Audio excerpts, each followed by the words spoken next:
হিন্দু ধর্মের অনুসারীরা যে গ্রন্থটা সবচেয়ে বেশি পড়ে সেটা হলো ভগবদ্গীতা।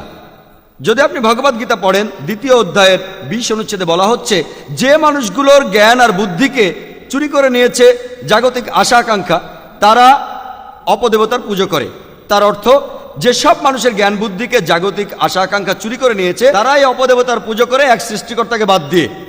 আর আপনি যদি উপনিষদ পড়েন, হিন্দু ধর্মের আরেকটা পবিত্র ধর্মগ্রন্থ, এর উল্লেখ আছে ছন্দগীয় উপনিষদে 6ষ্ঠ অধ্যায়ে 2য় পরিচ্ছেদের 1ম অনুচ্ছেদে, একম এবিদিত্যম, সৃষ্টিকর্তা শুধুমাত্র একজনই, দ্বিতীয় কেউ নেই।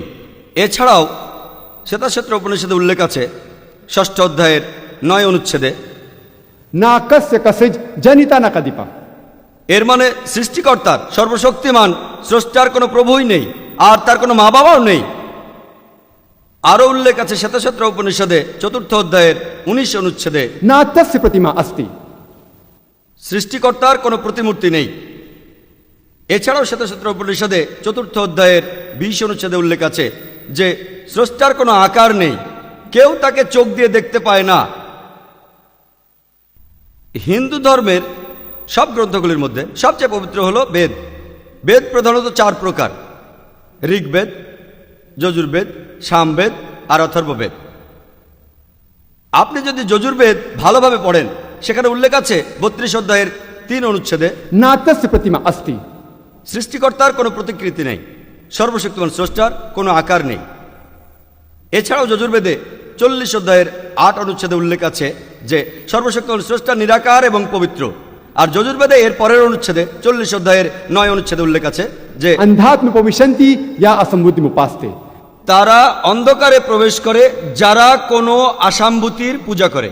আসাম্ভূতির অর্থ প্রাকৃতিক বস্তু, যেমন বাতাস, পানি, আগুন। এখানে আরও বলা হয়েছে তারা আরও বেশি অন্ধকারে প্রবেশ করে যে লোকগুলি সাম্ভূতির পূজা করে। সাম্ভূতি মানুষের তৈরি জিনিস, যেমন চেয়ার, টেবিল, মূর্তি ইত্যাদি। কোথায় বলা হয়েছে? যজুর্বেদে 40 অধ্যায়ের 9 অনুচ্ছেদে। এরপরে আরও পড়লে দেখতে পাবেন অথর্ববেদে উল্লেখ আছে 20 অধ্যায়ের 58 পরিচ্ছেদের 3 অনুচ্ছেদে, দেব মহাঅসি, সৃষ্টিকর্তা হলেন সুমহান। এই বেদগুলির মধ্যে সবচাইতে পবিত্র হল ঋগ্বেদ। ঋগ্বেদে উল্লেখ আছে 1 নম্বর গ্রন্থে 164 পরিচ্ছেদের 46 নম্বর অনুচ্ছেদে যে জ্ঞানীরা এবং বুদ্ধিমান লোকেরা তাদের এক সৃষ্টিকর্তাকে অনেক নামে ডেকে থাকেন। আপনি যদি ঋগ্বেদ পড়েন, 2 নম্বর গ্রন্থের 1 নম্বর অনুচ্ছেদে সর্বশক্তিমান স্রষ্টার অনেকগুলো নাম দেওয়া হয়েছে। সেগুলোর মধ্যে একটি ঋগ্বেদে উল্লেখ করা আছে 2য় গ্রন্থে 1ম পরিচ্ছেদের 3 নম্বর অনুচ্ছেদে, ব্রহ্মা। যদি আপনি ব্রহ্মা শব্দটার ইংরেজি করেন, সেটা দাঁড়াবে সৃষ্টিকর্তা। যদি শব্দটার আরবি করেন, সেটার অর্থ খালিক। আমাদের মুসলমানদের কোনো আপত্তি থাকবে না যদি কোনো লোক সর্বশক্তিমান স্রষ্টাকে বলে খালিক বা সৃষ্টিকর্তা অথবা ব্রহ্মা। কিন্তু যদি কেউ বলে যে ব্রহ্মা হলো সর্বশক্তিমান স্রষ্টা, যার 4টা মাথা আছে, প্রত্যেক মাথায় একটা করে মুকুট আছে, আমরা মুসলমানরা এতে প্রবল আপত্তি জানাবো। এছাড়াও এভাবে আপনি শ্বেতাক্ষেত্র উপনিষদের বিরুদ্ধে যাচ্ছেন। 6ষ্ঠ অধ্যায়ের 9 নম্বর অনুচ্ছেদে বলা হয়েছে না তস্য প্রতিমা অস্তি, সৃষ্টিকর্তার কোনো প্রতিমা নেই। আপনি এখানে সৃষ্টিকর্তাকে আকার দিচ্ছেন। আরও একটা সুন্দর নাম বলা হয়েছে ঋগ্বেদে 2য় গ্রন্থে 1ম পরিচ্ছেদের 3 নম্বর শ্লোকে, সেটা বিষ্ণু। যদি আপনি বিষ্ণু শব্দটার ইংরেজি করেন, শব্দটার একটা অর্থ দাঁড়ায় রক্ষাকর্তা, পালনকর্তা। যদি শব্দটার আরবি করেন, তার অর্থ হলো রব। আমাদের কোনো আপত্তি নেই যদি কেউ সর্বশক্তিমান স্রষ্টাকে বলে রব বা রক্ষাকর্তা বা পালনকর্তা বা বিষ্ণু। কিন্তু যদি কেউ বলে বিষ্ণু হলো সেই সৃষ্টিকর্তা যার 4টা হাত আছে, তার একটা হাতে আছে চক্র, একটা চাকা, আর একটা হাতে আছে পদ্ম, আমরা মুসলিমরা এতে প্রবল আপত্তি জানাবো। এছাড়াও আপনি সর্বশক্তিমান স্রষ্টাকে একটা আকার দিচ্ছেন, যজুর্বেদের বিরুদ্ধে যাচ্ছেন। 32 অধ্যায় 3 অনুচ্ছেদে উল্লেখ আছে না তস্য প্রতিমা অস্তি, সৃষ্টিকর্তার কোনো প্রতিমূর্তি নেই।